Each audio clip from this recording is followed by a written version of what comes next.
Support comes from Mosby Building Arts, upgrading windows to help curb appeal and keep homes efficient. More at callmosby.com. This is St. Louis on the Air from St. Louis Public Radio. I'm Elaine Cha. 10 years ago, an intrepid restaurant critic at the St. Louis Post-Dispatch decided to put a lot on his food writing plate, listing and ranking the top 100 restaurants in St. Louis. For Ian Froeb, that decision has led to a lot of restaurants and many, many meals. After so many dishes, you might think he's a cynic, not a critic, but that is not the case, fortunately for us. And to dive into this year's list and to reflect on 10 years of the STL 100, I'm joined by Ian Froeb, food critic for the St. Louis Post-Dispatch. Ian, welcome to the show. Hi, Elaine. Thanks for having me back. Yep. Now, take us back to the origin of this list. You began as a restaurant critic first for the Riverfront Times. And at that time, you tried to stay anonymous for the most part, right? Yeah. For the first few years at the RFT, I was anonymous. We tried sort of the traditional keep you anonymous. But, as the media changed and as, more was expected of me as a writer in terms of what they wanted me to do about going into the community, interviewing people, it just became more and more difficult, if not impossible, to stay anonymous. So we made a decision many years ago and more or less repeated that same process once I went to the Post-Dispatch. Mm-hmm. So once you were out and known, is that part of what inspired or maybe possessed you to pitch this idea to your editors at the Post-Dispatch? I think it was more a decision that, a restaurant critic often is writing about new restaurants, this week's new restaurant. And that's great. I mean, you want to let people know what's new and exciting. But I felt that also there was, some great work that was getting lost that I wanted to cover. But I couldn't also write only about old restaurants. So this project seemed like a great way to get out there, to go back to some restaurants, see, who was living up to the standard they set when they were that exciting new restaurant, and maybe refocusing some attention just from those new restaurants every week. Mm-hmm.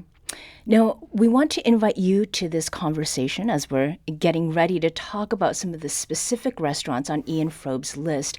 We asked you previously about what restaurants or meals made your own list for the best in St. Louis, and we heard from a lot of you. Madeline praised a classic, which is the hot salami sandwich at Joya's Deli, and we also heard from Jesse, who wrote that the tofu from Akar, quote, gave me the confidence to go vegetarian. So join us this hour. What restaurants made your list for the best in St. Louis? Was there a single dish or meal that blew you away? Give us a call at 314-382-8255. That's 314-382-TALK. So going to this list, how is it that you begin making this list each year? Like, what is the process that you go through? Basically, I give myself a couple months to not think about it after the issue comes out. And then usually towards the end of summer, I will kind of create two lists, let's say. One is the previous year's list of the places that I need to get back to because I go back to each restaurant before the next issue. And then there's a list. I just kind of maybe kinds of restaurants that maybe I noticed were missing, areas of the metro area that maybe I haven't been to as intensively in the past few years that I need to catch up on, and just things that I just, maybe missed. I'm not perfect. You can't go everywhere every year. So then I just kind of, as the months go on, start visiting places. So for a few months, like the first 3-4 months of the process, it's very casual, filtering in with my other work. And then towards the end of the calendar year, the beginning of the new calendar year, it takes over my life for about 2 or 3 months. Wow. So you're one person. Yes. One stomach. And there are some meals that are really hefty, multi-course. How much of a dish do you eat? Like, is just a taste enough? What approach do you take with that? I try, I can't say I'm 100% member of the Clean Plate Club every time, but I do, it's a meal. You want to show your respect to it and eat, it's my dinner for the night. It's my lunch for the day. So it is part of my life. I'm not just eating a bite and then pushing it away. I think that's an easy Hollywood stereotype for what a critic does, but I don't think it's very practical these days. How much of that was on your mind when you started that, like that Hollywood critic image? It's interesting. I think the practicalities of the job very quickly take over any kind of thing where it's, you're sitting, going in, you're not sitting there with your notebook beside you and, a magnifying glass to look for flaws in the presentation. Very quickly, you just realize you're in a busy restaurant. You're just one more customer. How can you observe while still acting like a normal human being? Mm-hmm. Normal human beings. I think that's a positive thing. Now, we are going to get to your number one pick for the STL 100 this year in just a bit. But I'd like to start with the runner-up because it has a connection to our show last week, and that restaurant is Vicia. You really, really like this restaurant, and its carrots in particular. Yes. So you write, this is the flavor Bugs Bunny chases in his dreams. The carrot all other carrots aspire to be. What is it that made you fall in love with these carrots? I think the carrot is a very, I have 2 young children, so I'm always giving them carrot sticks as a snack or with their dinner. The carrot is, if you ask somebody to think of a vegetable off the top of their head, the carrot would probably rank in the top 3 or 5 vegetables you think of. So it's not, a super sophisticated ingredient necessarily in the way we usually think about restaurants and food. But, this was literally like a bowl almost entirely of carrot. Mm-hmm. And it just, imagine, like I said, it's like the best carrot you could imagine, the most pure flavor. And I think, a great restaurant like Vicia, a great chef like Jane, who you had on as a guest, they can take the quote unquote ordinary and just make you realize how extraordinary it can be. Mm-hmm. What was the mouthfeel of these carrots? If I remember off the top of my head, there were a few different textures. They were tender, but not, mushy at all. It was not like, sort of cooked carrots. Back when I was a kid, I hated cooked carrots because they'd just be like, baby food. Right. But no, it was a wonderful, vibrant dish, just like I said, like Bugs Bunny's dream. Mm-hmm. So we have Mona who's calling from Crestwood. I don't know if her contribution to this has anything to do with texture, but we'll soon find out. Mona, welcome to St. Louis on the Air. Thank you. I'm so excited. Yes, please go ahead. Oh, well, my favorite restaurant, for Mexican at least, is Nacho Mama on Manchester. And they have wonderful everything. The owners used, the owner, one of the owners, uses her mom's recipes from Texas. I guess it's more Tex-Mex, but it's so delicious. Their margaritas are great. Really, everything I've had there is wonderful. Mm-hmm. And the atmosphere is so fun. Mona, how often do you get out there to Nacho Mama's? Oh, I try maybe once a month. Oh, okay. So you are a regular there. Yes, and I've gone there forever, for years, since they opened, yes. Yes. Well, thank you so much for calling with that note. So, Ian, Mona is talking about, sort of everyday Mexican, and there's a lot of great Mexican food on your list. What is it that stands out to you about the options that are available in St. Louis, and maybe the ones that are available now that maybe were not when you started this list 10 years ago? I think you're right, there are a great number of Mexican restaurants in the area. And what's great is that it appeals to a diverse tastes. Whether you want that sort of classic Tex-Mex casual atmosphere like Nacho Mama's, which I've been going to as long as I've lived in St. Louis. I've been here about over 20 years now, been to Nacho Mama's many times. And then there's also, I think more recently, there are chefs who are, really excited to share more specific traditional dishes from their region of Mexico. Mexico as a country includes many different regions. I mentioned El Molino de Suresta on my list this year. Alex Henry, the chef, focuses on the Yucatan, where he is originally from. He and his brother Jeff run the restaurant. And you have Malinche is on the list for I think the 4th or 5th consecutive year. A wonderful restaurant out in Ellisville where the owner and his mother are really focused on dishes from their background and telling a story of their upbringing, or his upbringing, I should say, and his mother's life in Mexico before they came here. It's just, there's just a great diversity here, and that really repays exploring and being a little curious. Mm-hmm. And we actually did get to speak with Angel Jimenez Gutierrez on St. Louis on the Air in August about mole, and he said that is something that will never leave his menus. I am from Mexico City. I can tell you that the mole that we prepare at Malinche, it is following the traditions of Puebla, Ozumba, all that area. Very close to the Popocatépetl volcano. And when I was a kid, we would go over there, visit, and stay for the weekend over there. It was a lot of fun. Then we would come back, and there would be always a feast. And one of the dishes was mole, because it's just pretty much like the traditional way of having dinner over there. Any special event, like whether it's a quinceañera or a boda, that would be the dish. That would be what they would choose to offer to all their guests. And so mole, to me, it represents that.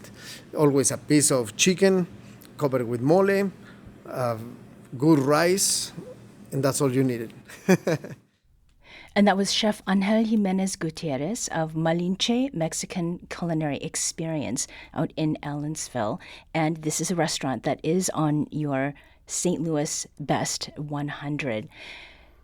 Hearing Angel talk about the connections to his family, the culture that he has grown up with, where else have you seen that among the restaurants that are either in that top 25 or in the ones that are other best of eateries? Well, I mean, you could point to any number of examples. You mentioned, you had Jane and Lauren from Balkan Treat Box on the other week. I mean, Balkan Treat Box is an amazing story of sort of how, the Bosnian community in St. Louis became, entwined with St. Louis. Lauren is not Bosnian herself, but, is married to a Bosnian man. And, right.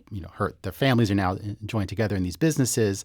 And this tells this amazing story of, how in St. Louis these cultures come together and create, one of our best restaurants, a restaurant that's brought us national attention. I mean, Lauren is obviously, as you had her on, a James Beard Award finalist this year. Mm-hmm. I think it's a great, and those are the stories that you look for, right? That it's not just food that's feeding you; it's food that, in a way tells a story, or that lets the chef, tell a story or share part of his or her their life. Mm-hmm. It's really what I think everybody who's serious about food writing looks for. Yeah.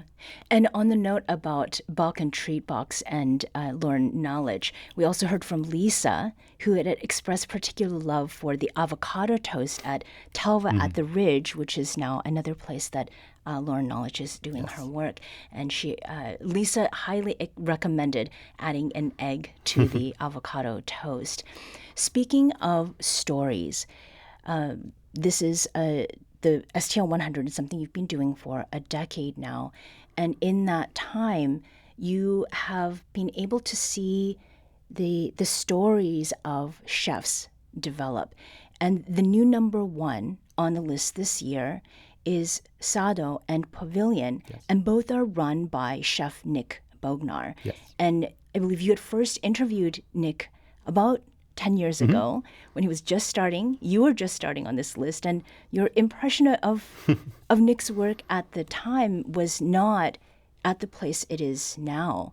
Tell us about that. Yeah, so, Nick Bognar, his mother, Anne, back, 25 years ago or so, opened Niponte in Baldwin area. And he, about 10 years ago, in the adjacent space, opened a ramen restaurant there. And, he's a young chef to begin with. He was 10 years younger then. I wasn't incredibly critical, but it was a pretty critical review, I'll be frank, of my review. I wasn't dismissive, but it was critical. And he just kept working at it. He worked on the sushi. He left St. Louis for a little while to work at some restaurants in other cities. And he came back. He first reinvented the sushi program at Niponte, then opened Indo, which is also on the list, in Botanical Heights. And now he has Sado, which is sort of his featured restaurant. But within that is this other restaurant, Pavilion, or this other experience, let's say, within the restaurant, where it's just him at a counter with 6 seats, a few other seats in this tiny space. And it's him showcasing everything he's learned to do in the last, 10, 15 years, however long he's been cooking. It's a remarkable, remarkable restaurant and experience. And so, yeah, it's amazing to see that over the course of 10 years that just happened to coincide with my experience with his cooking. I mean, it's a wonderful coincidence. Mm-hmm. Now, Pavilion is very exclusive. Yes. It's hard to get into. Yes. And part of that has to do with how many people can actually fit into the space, right?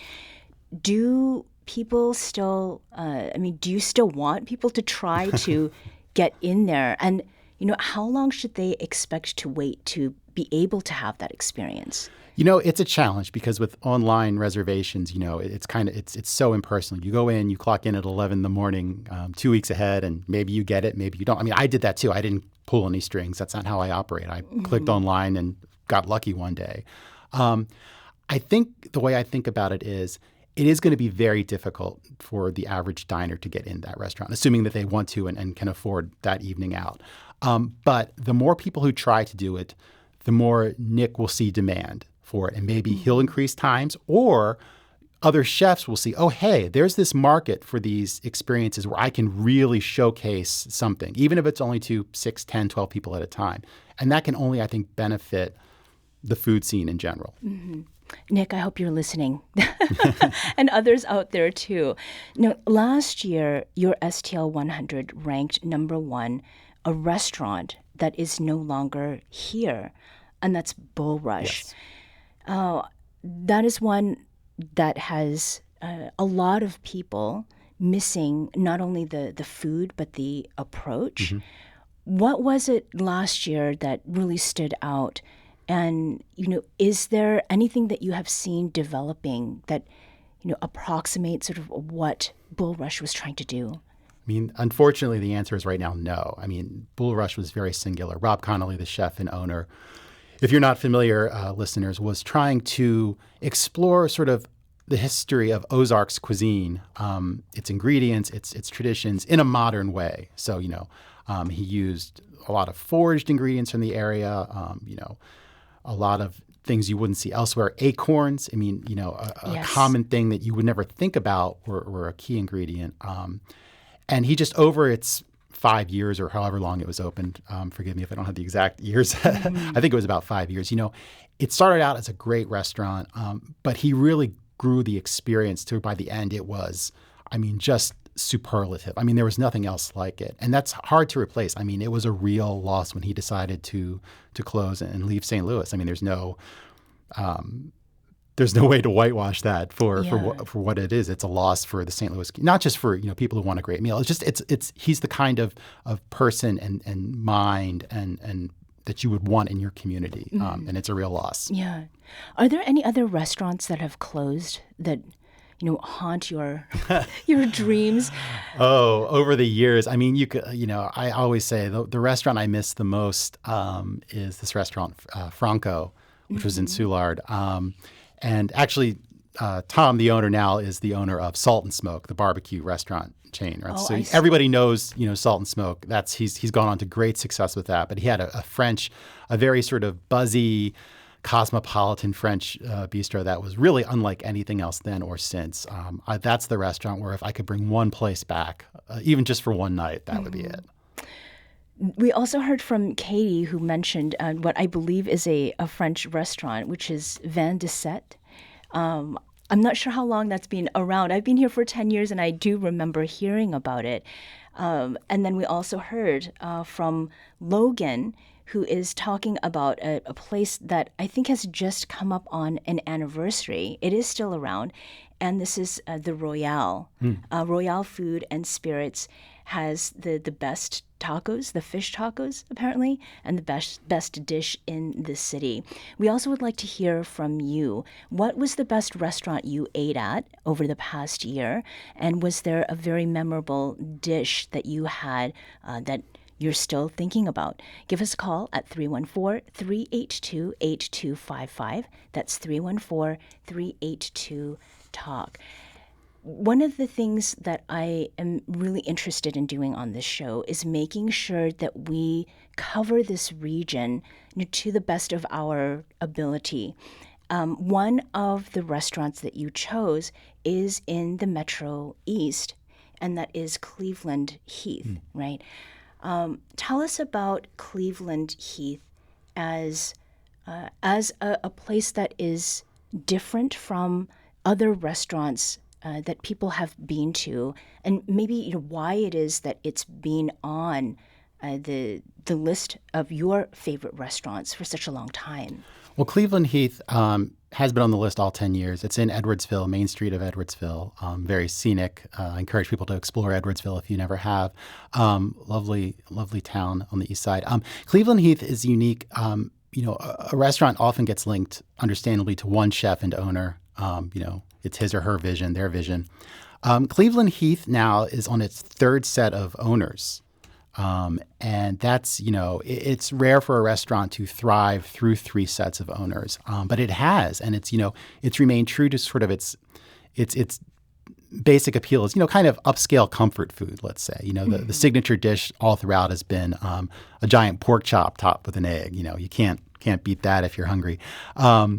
But it has its own touches now under its current owners. So it's a really interesting study in how you can, step into an existing place and put your own mark on it without, completely changing it or disrupting, the reputation or the reliability it has in a community. But yeah, the Metro East in general, several different areas there seem to me to be booming. And I was more than happy to explore several communities over there, this past couple of years. Mm-hmm. We'll dive into that a little bit more. We're going to take a very quick break here, but we'll continue this conversation with Ian Froeb, food critic, restaurant critic for the Post-Dispatch, about his list of this year's top 100 restaurants. This is St. Louis on the Air on St. Louis Public Radio.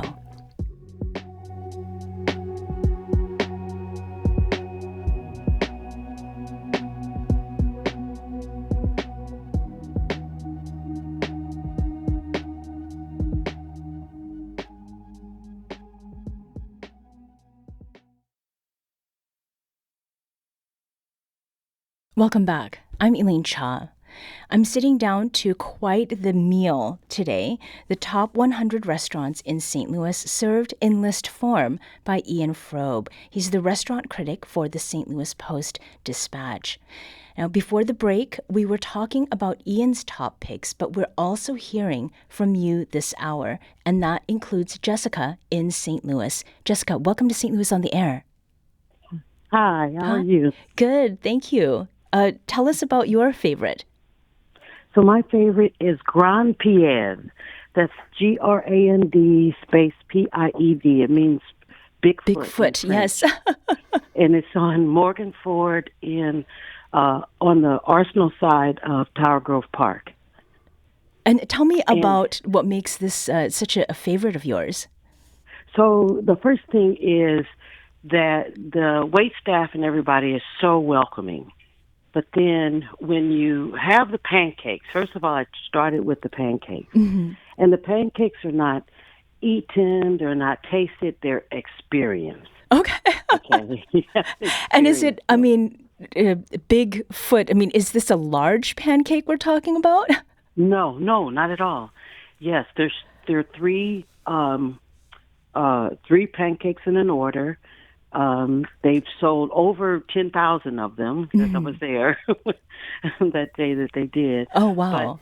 But they, and they just have to be experienced. And I started to ask why, like, how do you do this? But then, I said, you don't question God that He put put the sun in the sky. Okay. You just enjoy it that it's there. But then everything else on their menu is wonderful too. They have grits.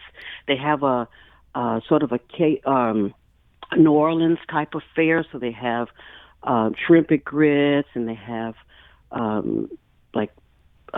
French onion soup. They have salads. They have sandwiches. Everything is just wonderful. Mm-hmm. Well, that is certainly a ringing endorsement. We'll have to check that out. Thank you so much, Jessica, for calling in today.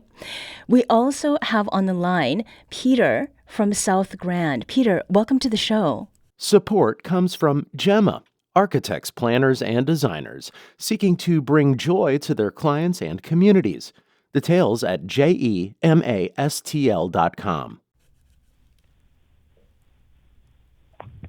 Hello, Peter?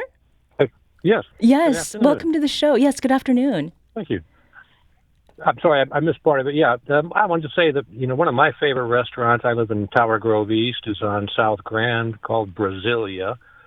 And a favorite dish that I have there is their red snapper meal, a whole red snapper. And they prepare it very interestingly in that they fillet the fish off the bone, but then they fry the fish and the bones also, so that you have a interesting presentation on your plate. You don't eat the bones, but it looks good. So, Sure. Thank you so much so for I just- calling. Yeah, with that All right, thank you. recommendation. So, Ian, we've just heard about two very different places, and just hearing from Peter about a whole fish, this reminds me of one of the places on your top 25 list, and that's your number 3, which is Little Fox. And this is an establishment that opened just at the beginning of the pandemic. And you write that bountiful might be the best description for this. Why is that? I think, the food there is just so thoughtful in its presentation and its flavors. And it's just every dish seems to have like one more burst of flavor or ingenuity than you expect when you see it on the menu or the plate. Or, you can just get one of the most one of my favorite dishes, I should say, there is, just called like the Ozark mushrooms. I mean, it's just local mushrooms beautifully prepared, and it just shows you sort of the bounty of the region. If you do want something that's kind of very different than an approach, but kind of the same general idea as what we were talking about with Bulrush, it might be a dish like that where, you see, a very local and, humble, for lack of a better word, ingredient like the mushroom just, take over the plate and just wow you. Mm-hmm. And Little Fox is a place, we had talked last month with the 2-time Pulitzer-winning playwright Lynn Nottage, and she said that she and her daughter were going to be going to Little Fox. And Little Fox is a place that many people take out-of-town guests to visit. What does Little Fox represent about St. Louis that makes it a place that should be for guests to be? I think we're such a city of neighborhoods.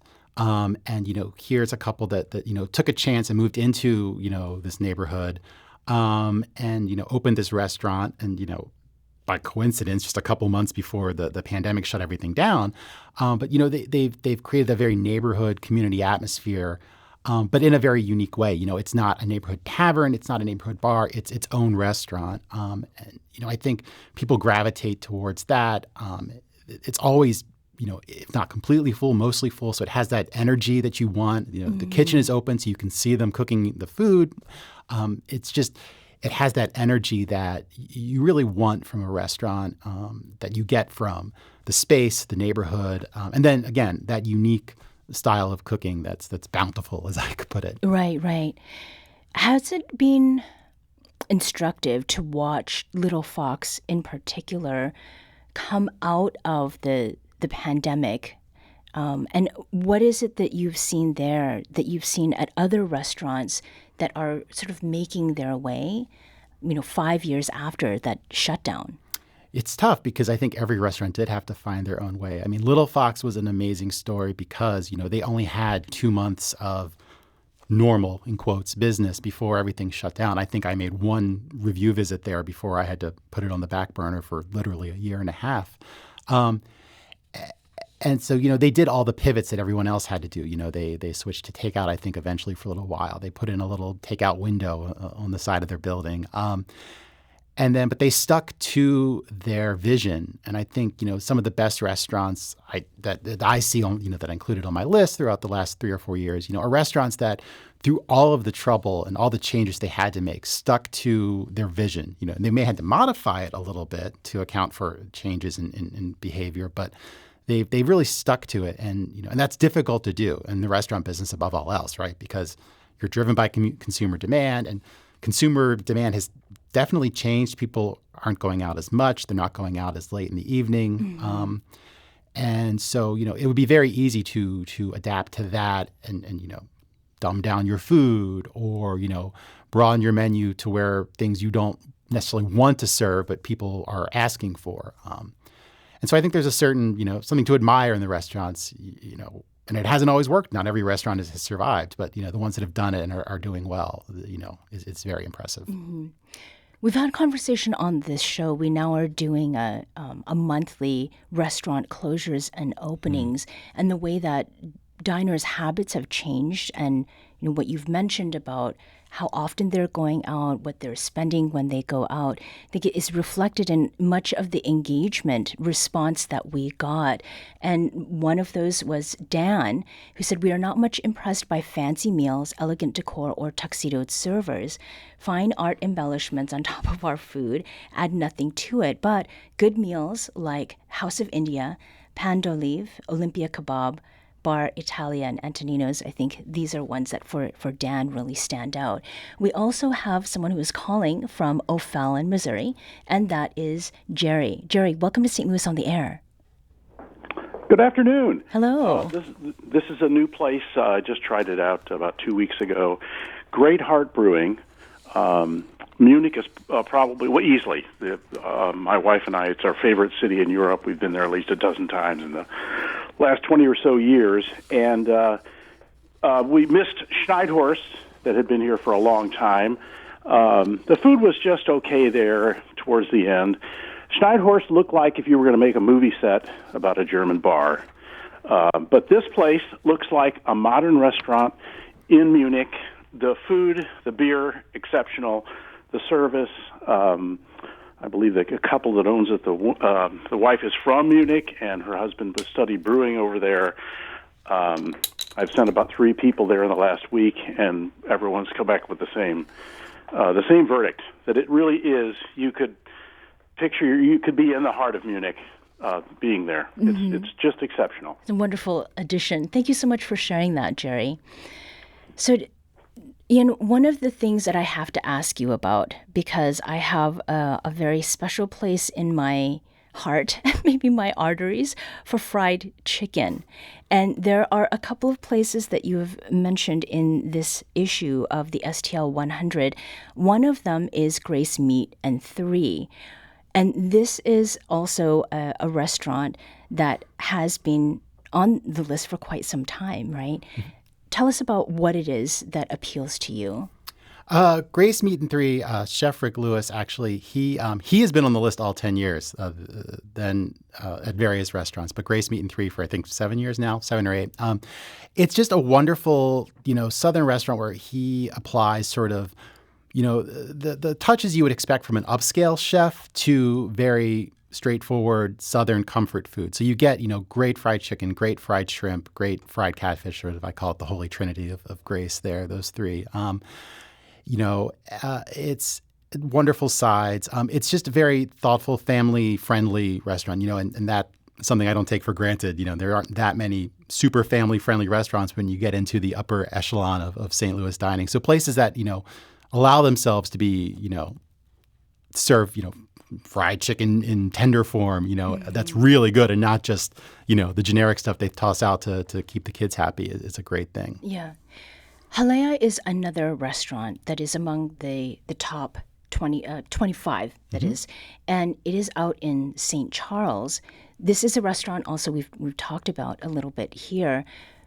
What about Halea has kept it on the list of places that you want to go back to? I mean, I know that is part of your process, going from year to year, but what about it is special to you? I think, the chef Andrew Cisneros is a, sort of the newer generation of chefs who are opening restaurants sort of in the post-COVID era, let's call it.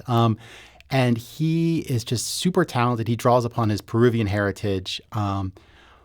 But he's also applying sort of, again, he's worked at some of the top restaurants in town for some of the top chefs in town. Gerard Kraft comes to mind as probably the most well-known name among them. But he applies that kind of higher-end touch and his own personal voice to Peruvian cuisine. So you get dishes that you don't see very often in St. Louis. Wonderful ceviche. And he's also opened a second restaurant that's also on the list, Brasas, where he's focusing on his Peruvian rotisserie chicken, which is kind of what he first made his name with on the food scene here, which is incredible, marinated for like 24 hours and a zillion different ingredients. So yeah, he's a younger chef, I should say, who's pushing it, who's putting his name out there, who's opening restaurants, and he's just somebody you look forward to going back to because you don't know what he's going to serve next. He's got new ideas. He's introducing dishes that aren't new dishes but are newer to the St. Louis area. Yeah. So that's what you look for as a young chef who's trying things, who's putting it out there. Mm-hmm. So this year, you said that you are now done. You have a couple of months to rest, maybe to recuperate. Recuperate might be the best word, yeah. So this is the 10th edition of the STL 100. Is there something that you're thinking about wanting to accomplish for the 20th edition? Or if we sort of bring it back, what is it that you hope to see continue to develop in the St. Louis region food scene over the next 2 or 3 years? Well, I hope more younger chefs or chefs who haven't opened a restaurant yet find the courage or the opportunity to keep pushing. The food scene only grows when people try things that are new or different. I think the other thing I'm looking to is the continued growth of restaurants, outside of the central core. There's 2 great restaurants in O'Fallon, Illinois on this year's list. There was almost 3. One of them unfortunately closed a few months before I finished the list. But, as you get out into those suburbs and exurbs, as those areas grow, it's an opportunity for the food scene to grow, for those to not just be places for the chain restaurants to move in, to the shopping centers and so forth. That there is opportunities for enterprising chefs to give it a go too. So those are the 2 things I'm looking for. Chefs who are willing to take a chance. And the third thing, if I can, one more quickly, is just I hope diners continue to be curious and that, if they are going to, need to save up their money to spend, that they go out and try some new restaurants, try some new chefs, rather than just the old favorites. Ian Froeb is the restaurant critic for the St. Louis Post-Dispatch. You can read this year's STL 100 with Ian's rankings of the best St. Louis restaurants of 2025 at stltoday.com. Ian, thank you for returning to talk with us today. Thank you, Elaine. It was a pleasure. This episode was produced by Danny Wissentowski. Audio engineering and podcast design by Aaron Dorr. Our executive producer is Alex Hoyer. St. Louis on the Air is a production of St. Louis Public Radio. Understanding starts here. Do you find yourself regularly listening to episodes of St. Louis on the Air? Suggest us to a friend you think might enjoy our conversations, and leave us a review and rating on Apple Podcasts on the App Store. It's the simplest way to help people discover our show. Thank you. St. Louis Public Radio is a member-supported service of the University of Missouri St. Louis.